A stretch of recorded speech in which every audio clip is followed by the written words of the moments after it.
I want to thank the chairman for putting this together.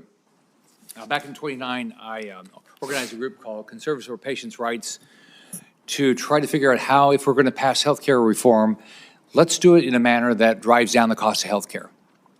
Because I think all of us want to make sure people not just get healthcare insurance, but they actually get healthcare.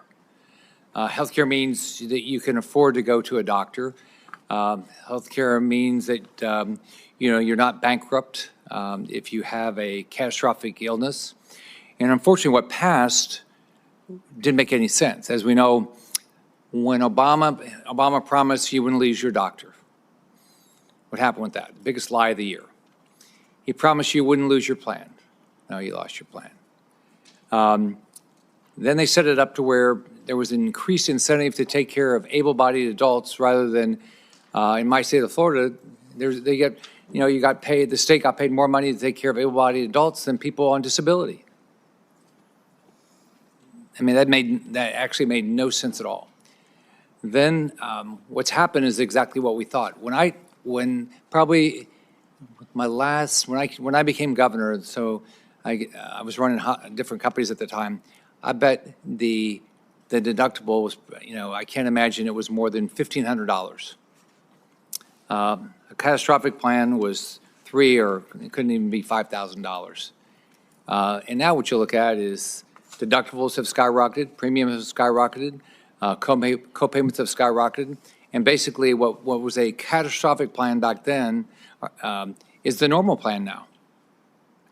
So it doesn't make any sense. And then to mask the cost of these premium increases, which the premiums are going up. Why are the premiums going up? Well, hospitals are charging more money.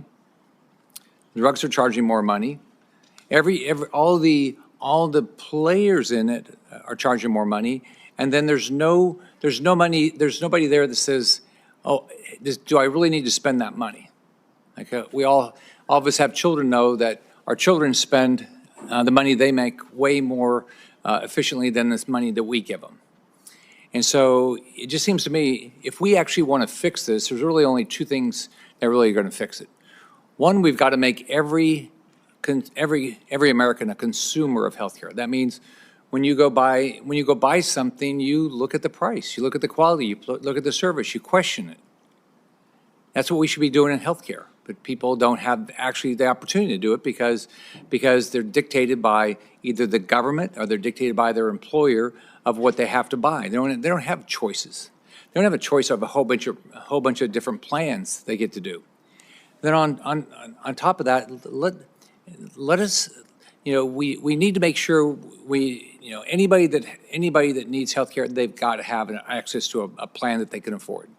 And before Obamacare, I think it was 40-some states had high-risk pools that really took care of the people that had chronic problems that were significantly higher than what a normal person would have. Unfortunately, Obamacare stopped all that. So the only way we're going to get this fixed is, number one, we've got to make everybody a consumer. So if we're going to get, my belief is I did it when I was a consumer. I let my employees choose their health care, choose their plan. I didn't say, oh, you have to buy this plan. They had co-payments, they had deductibles, so they had incentives to be healthy. So we need to be able to do that with regard to any government-sponsored program.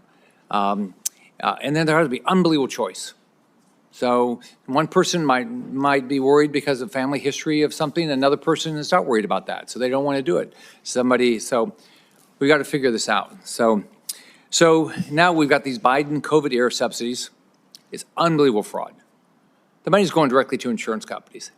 How does that make any sense? It goes just check directly to the insurance companies. We know millions of people have been getting supposedly been covered. They don't even know it. They don't even know it. I mean, the money just went to an insurance company, right? Nobody knew it. And so I'm glad the ranking member wants to crack down this fraud. Why didn't they do it when they passed this? I mean, there was unbelievable fraud allowed. I think all you had to know is somebody's name, address, and birth date, and you could sign them up. And people are doing it all the time.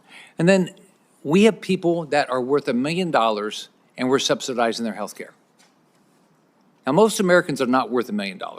So we have people that are busting their butt, working every day, 40, 50 hours a week, and we're subsidizing health care of millionaires. That's wrong. And that's exactly what these Biden COVID era subsidies did. So I want to make sure people get health care. I want to make sure that if you have a chronic illness, you have a plan to get it. But this idea that no accountability, insurance companies make all the money, and no accountability, and for rich people, it makes no sense to me. So, Mr. White, my staff looked at some of the plans available in Madison, Wisconsin on the individual exchange. The premiums are too high, right? And deductibles are too high. And so often, I mean, you can get insurance, but you don't get health care, right?